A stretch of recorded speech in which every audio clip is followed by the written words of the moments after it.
我整咗個字幕咧，下面英文咧完全變成台灣中文，其實都譯得幾準，可以俾你睇下。Video, if you're just doing like 3 to 8 minute YouTube video or IG whatever, is perfectly fine, is perfectly doable. Okay, the open 嗱，但係嚟到呢度咧，有陣時就係中文同埋英文嘅句子嘅結構有唔同啊。嗱，譬如好似呢句咁啦 ，the open source software that we are going to use， 即係我哋會用嗰個 open source 嘅 software 叫做 Kdenlive。OK， 英文咧就會先講咗個主語啦，即係我哋個 open source 個 software 啦，然之後就去形容佢就係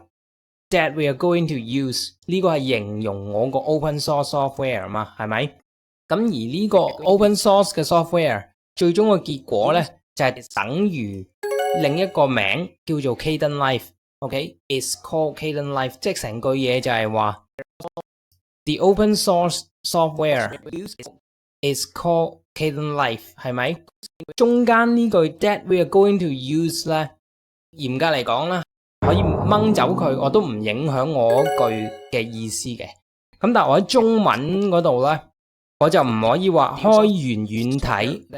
我們將要使用的叫做 Kdenlive， 我哋唔可以咁講噶嘛，我哋要調翻轉喎，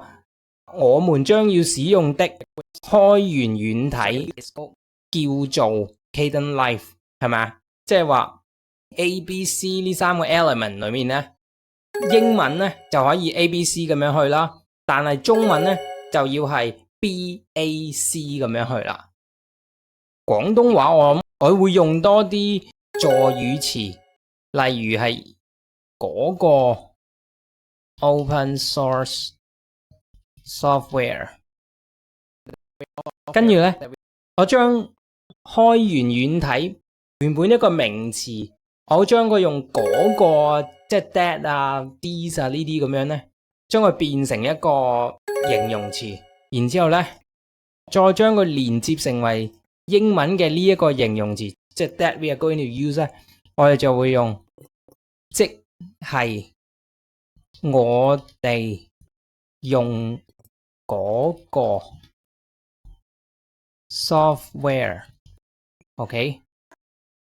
加多一個連接詞就叫做 Kdenlive。成句就係話嗰個 open source software， 即係我哋用嗰個 software 咧，我哋要加個咧，可能仲要加多啲助語詞落去，連接嗰個意思，將名詞變成形容詞 ，subordinate clause 都變成一個形容詞，原本都係形容詞啦，係咪？因為形容個 open source software 嘛，兩個形容詞嘅嘢係乜嘢啊？就叫做 Kdenlive 咯。